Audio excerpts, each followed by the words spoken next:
Hello students, इस video में NPO का क्वेश्चन नंबर 12 सॉल्व करने वाले हैं।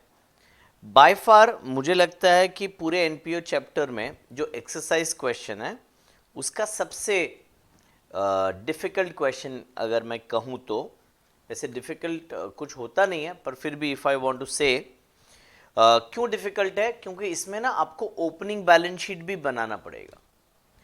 ओपनिंग बैलेंस शीट बनाना पड़ेगा या नहीं सर, हमको कैसे पता चलेगा?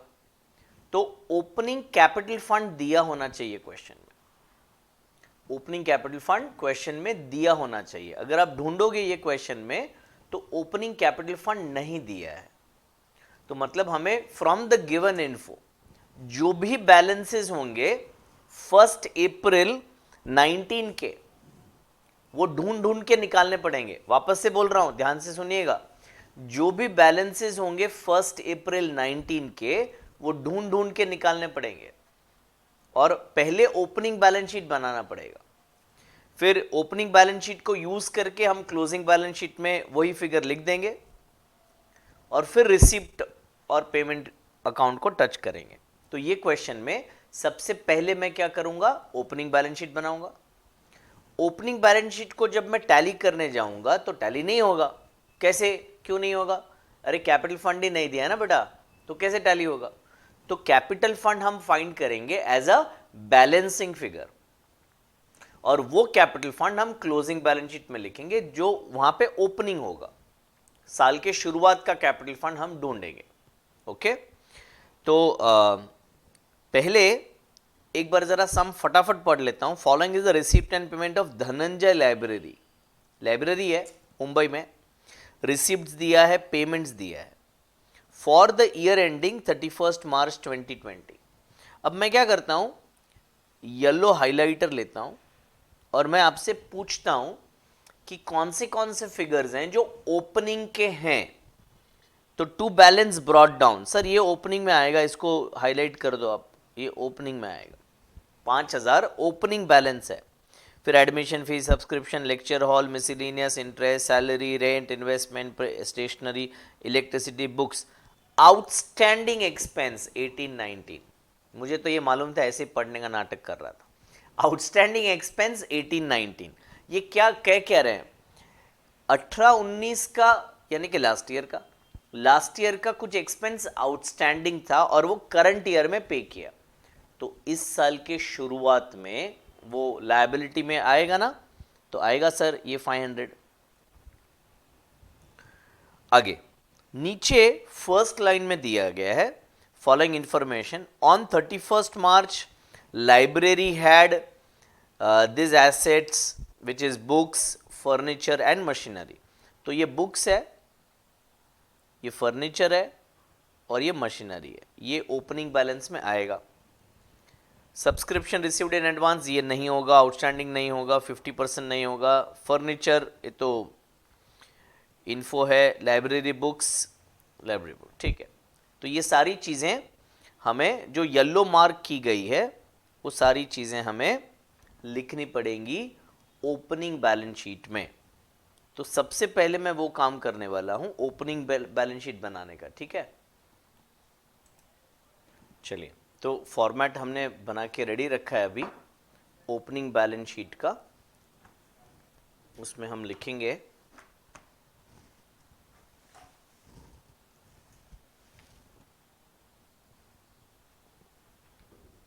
जो येलो से मार्क किया गया है वो सब लिखना है। तो कैश इन हैंड है, बुक्स है, फर्नीचर है और मशीनरी है, ये चारों एसेट में जाएगा। 31 मार्च 2019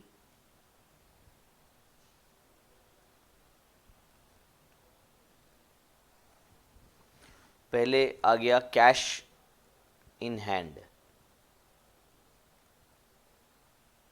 कैश इन हैंड 5,000 है बेटा। फिर नेक्स्ट आ गया बुक्स। बुक्स कितना था?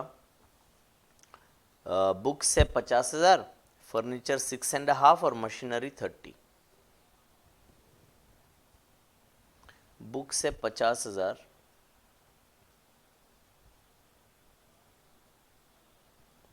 उसके बाद है फर्नीचर फर्नीचर है 6,500, 6,500। और मशीनरी, अब पता नहीं मशीनरी का क्या कर रहे होंगे ये लोग, मशीनरी नहीं आ सकता बेटा एनपीओ में, है ना, पर अभी मशीनरी बोला है तो लिखेंगे 30,000 मशीनरी। तो ये 4 चीज़ हो गई। अभी येलो वाला क्या बाकी है, तो सर वो आउटस्टैंडिंग एक्सपेंस बाकी है। ओके, तो उसको मैं लायबिलिटीज़ में लिख दूंगा, आउटस्टैंडिंग एक्सपेंस लायबिलिटीज़ में। अभी येलो मार्क जो हमने किया है उसमें कुछ अभी बाकी नहीं है, तो मैं टोटलिंग कर लेता हूँ। 5,000, 50, 6.5, 30 और 91,500 मुझे टोटल मिल रहा है, वो 91,500 यहाँ पे लिखा, तो 91,000 ये बैलेंसिंग फिगर है, इसको मैंने लिख दिया कैपिटल फंड।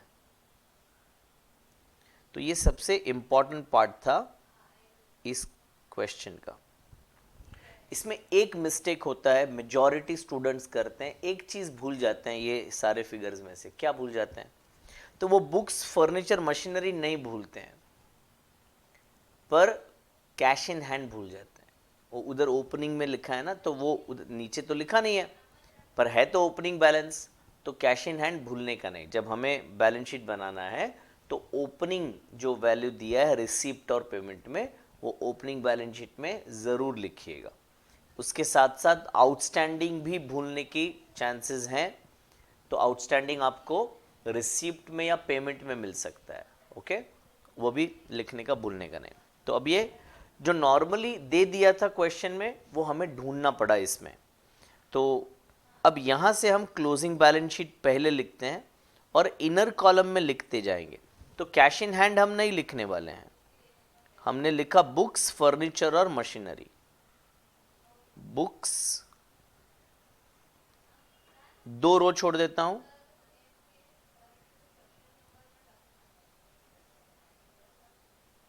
फर्नीचर और machinery. Books, furniture, machinery. Books opening है आपका 50,000, 6.5 और 30, तो 50,000,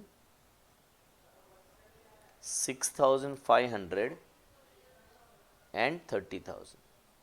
ठीक है, अभी कैपिटल फंड लायबिलिटी साइड पे लिख दूं मैं, ओपनिंग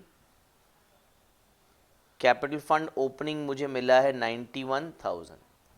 आउटस्टैंडिंग एक्सपेंस नहीं आएगा क्लोजिंग बैलेंस शीट में, वो वाला फिगर तो नहीं आएगा 500 रुपया, क्योंकि वो तो साल के शुरुआत में था ना, तो पेमेंट हो गया तो कंप्लीट हो गया। अभी वो 500 रुपये तो आउटस्टैंडिंग नहीं है, कुछ और नया आउटस्टैंडिंग हो सकता है, पर वो तो हमने पे कर दिया।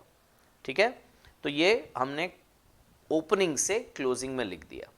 अब हम आएंगे रिसिप्ट और पेमेंट में, और साथ में हम एडजस्टमेंट्स भी देखते जाएंगे।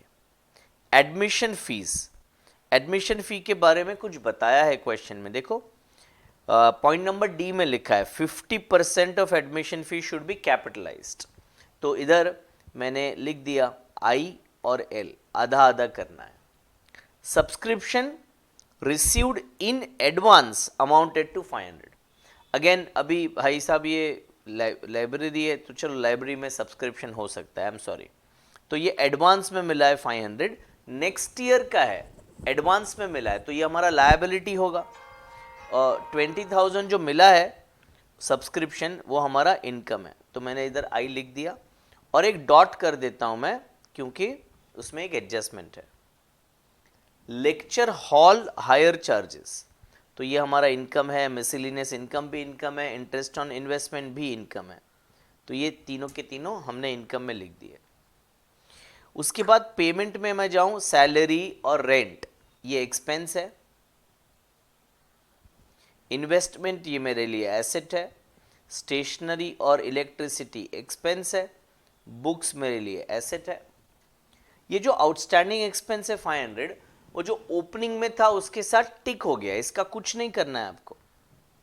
ये 5,000 का भी आपको कुछ नहीं करना है, वो ओपनिंग के साथ टिक हो गया, और ये मेरे लिए क्लोजिंग बैलेंस है, ये एसेट है। सब्सक्रिप्शन रिसीव्ड इन एडवांस वो हमने डिस्कस कर लिया। आउटस्टैंडिंग सैलरी और रेंट, तो इधर मैंने एक एक डॉट लगा दिया। आउटस्टैंडिंग है इसीलिए। 50% ऑफ एडमिशन फ़ी हो गया। फर्नीचर पे एक डॉट लगा देते हैं, फर्नीचर इसमें इधर है ही नहीं, ठीक है। लाइब्रेरी बुक्स पे एक डॉट लगा देता हूँ और इन्वेस्टमेंट पे एक डॉट लगा देता हूँ, वो सब में एडजस्टमेंट है। ओके, चलिए तो अभी वन बाय वन स्टार्ट करते हैं। रिसिप्ट से एक एक फिगर पिक करता हूँ। एडमिशन फ़ी 4500 और एडजस्टमेंट में बोला है 50-50 करना है, तो मैंने कैपिटल फंड में ऐड कर दिया, ऐड एडमिशन फ़ी,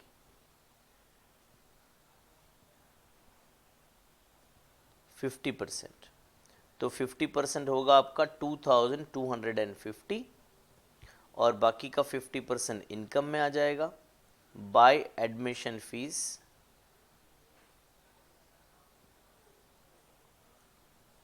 $2250, पहला फिगर हो गया। फिर सब्सक्रिप्शन 20,000, उधर एक डॉट भी दिख रहा है, तो बाय सब्सक्रिप्शन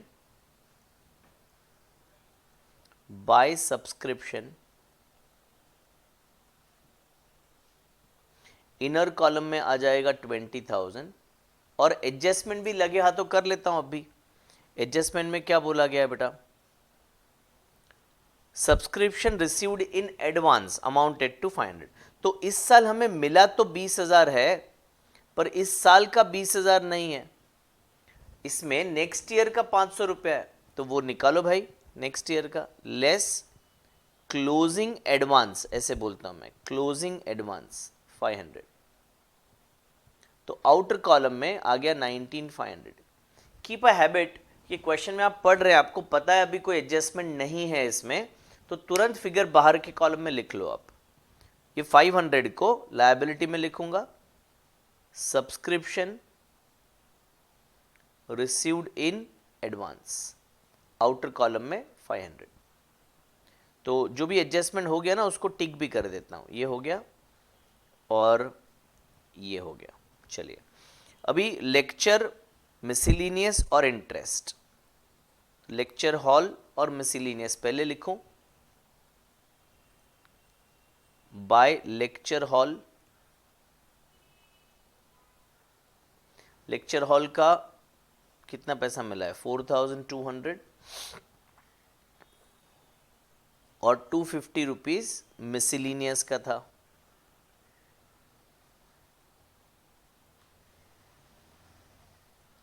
उसके बाद bye interest on investment, bye interest on investment, अब उसमें कुछ एडजस्टमेंट भी है बेटा 900, तो वो अभी मैं टेम्पररी यहां पे लिख रहा हूं, एडजस्टमेंट मैं बाद में करूंगा।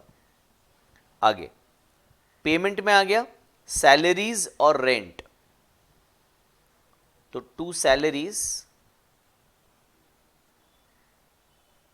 9,000, एक रो छोड़ा, 2 रेंट 7,500, एक रो छोड़ा, इसका एडजस्टमेंट अभी कर लेता हूं। इंटरेस्ट का इसलिए छोड़ा है क्योंकि अभी इन्वेस्टमेंट कितना है हमने देखा नहीं है, वो पेमेंट से पता चलने वाला है इसलिए। सैलरी 1,300, रेंट 950, तो सैलरी 1,300, एड आउटस्टैंडिंग 1,300, बाहर लिख दूं मैं 10,300, रेंट एड आउटस्टैंडिंग 950, बाहर लिख दूं मैं 8,450। सेकेंड इफेक्ट भूलने का नहीं, सेकेंड इफेक्ट आएगा लायबिलिटीज में, outstanding salary 1,300 and outstanding rent 950।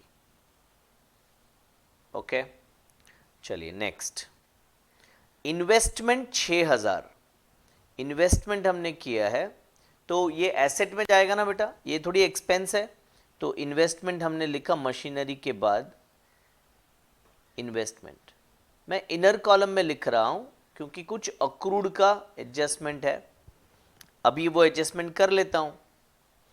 The investments were purchased on 1 April and they carry interest eight 20% per annum, मिलता है क्या कभी 20% पर एनम?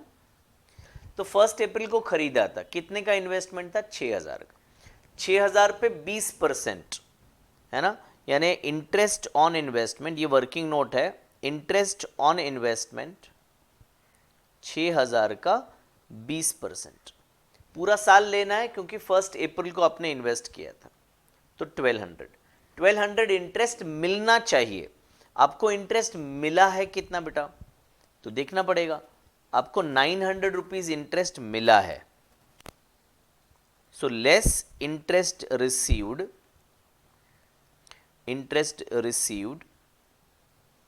900, तो यानी 300 जो है ये इंटरेस्ट अक्रूड है, अक्रूड इंटरेस्ट, या फिर इंटरेस्ट रिसीवेबल भी बोल सकते हैं। दो इफेक्ट आएंगे, एक वो इंटरेस्ट में ऐड होगा और एक रिसीवेबल है तो हम एसेट साइड पे शो करेंगे। तो मैं इधर इंटरेस्ट ऑन इन्वेस्टमेंट में ऐड अक्रूड, आउटस्टैंडिंग वर्ड का इस्तेमाल मैं नहीं करूंगा। ओके, वेरी गुड, 1200, और इधर इन्वेस्टमेंट में ऐड अक्रूड इंटरेस्ट 300। अब मैं इसको बाहर ले लेता हूं, 6,300। इनफैक्ट मशीनरी को भी बेटा बाहर लिख सकता था मैं, उसमें कोई एडजस्टमेंट नहीं है ना, तो 30,000 मैंने बाहर लिख दिया मशीनरी का। वेरी गुड, अभी ये एडजस्टमेंट भी हो गया जी वाला। इन्वेस्टमेंट के बाद स्टेशनरी और इलेक्ट्रिसिटी चार्ज, ये मेरा एक्सपेंस है, 1350 and 850। So to stationery, NERY लेना है बेटा, 1350, और टू इलेक्ट्रिसिटी, इलेक्ट्रिसिटी चार्ज वो बोला गया है 850। बुक्स खरीदा है नया 5,000 का, तो हमारे एसेट्स में हम ऐड करेंगे, ऐड परचेजेस 5,000। ओके, आउटस्टैंडिंग हमने आपको बोला ओपनिंग से टिक हो गया, और closing balance 4,650 cash in hand, 4,650 cash in hand. तो रिसिप्ट और पेमेंट से सारा पोस्टिंग हो चुका है। अब एडजस्टमेंट्स देखते हैं। पहला एडजस्टमेंट तो हो चुका था ओपनिंग बैलेंस शीट के लिए, BCD हो चुके हैं। ई करना है कि फर्नीचर का डेप्री 10% है, और F करना है लाइब्रेरी बुक्स पर purchased on 1 April charge depreciation है 10%। ठीक है, तो दोनों में 10% लेना है। पहले फर्नीचर का लेता हूं मैं, लेस डेप्रिसिएशन एट 10%, तो 650 आ जाएगा डेप्रिसिएशन, और ये अगर मैं माइनस करूं तो आउटर कॉलम में आएगा 5,850। बुक्स में लेस डेप्रिसिएशन, 50,000 तो ओपनिंग था पहले से, नया 5,000 खरीदा, वो भी 1 अप्रैल को ही खरीदा है, मतलब टोटल 55,000 पे आएगा, 10% 5,500, तो इसका बैलेंसिंग अमाउंट आएगा 49,500। सेकेंड इफेक्ट करने का भूलने का नहीं, तो एक्सपेंस में आएगा to depreciation on furniture and on books. Furniture का डेप्री था 650, बुक्स का है 5,500। तो इसके साथ हमारा सारा एडजस्टमेंट का भी पोस्टिंग हो चुका है। अभी टोटलिंग करके चेक करते हैं हमारा आंसर टैली हो रहा है या नहीं। तो 10,000, 8,000, फिर 5,000, यानी भाई मुझे तो लग रहा है कि क्या ज़्यादा है, नहीं क्रेडिट चेक करना पड़ेगा, पहले क्रेडिट चेक करता हूँ। 2250, 19,500, 4,200, 250 और 1,200, 27,400। ओके, तो क्रेडिट साइड ही बड़ा दिख रहा है मुझे, 27,400, 27,400। डेबिट चेक करता हूँ, 10,300, 8450, 1350, 850, 850, 650, 5500, 27100। ओ एकदम नेक टू नेक था बेटा, तो 300 रुपये का फायदा हुआ है, 300 रुपया। ओके, फायदा तो फायदा है भाई जितना का हुआ है। 27,400 और यहाँ हमने लिख दिया 300 रुपया। और क्या लिखो बेटा इधर, सरप्लस लिखो ना, surplus of income over expense. पूरा लिखने का आप लोग, ऐड करूंगा, ऐड सरप्लस 300, 2250 और 91,000, ये आपका हो गया 93,550। इसमें बाकी सारे फिगर्स को अगर मैं ऐड करूं, 500, 1300 और 950, सो 96,300 आ रहा है। एंड हमेशा के माफिक धड़कते दिल से चेक करते हैं कि टैली हो रहा है कि नहीं। आपको क्या लगता है, होगा टैली? ऑफ कोर्स होगा, क्यों नहीं होगा बेटा। अगर डबल इफेक्ट आपने बराबर किया है तो टैली तो होना ही है। कहाँ जाएगा? 96,300। ओके, तो ये सम थोड़ा इंटरेस्टिंग था, बड़ा था। पहले ओपनिंग बैलेंस शीट बनाना था और फिर कैपिटल फंड फाइंड आउट करना था। ओके, सो आई होप आपको समझ आया होगा। Thank you.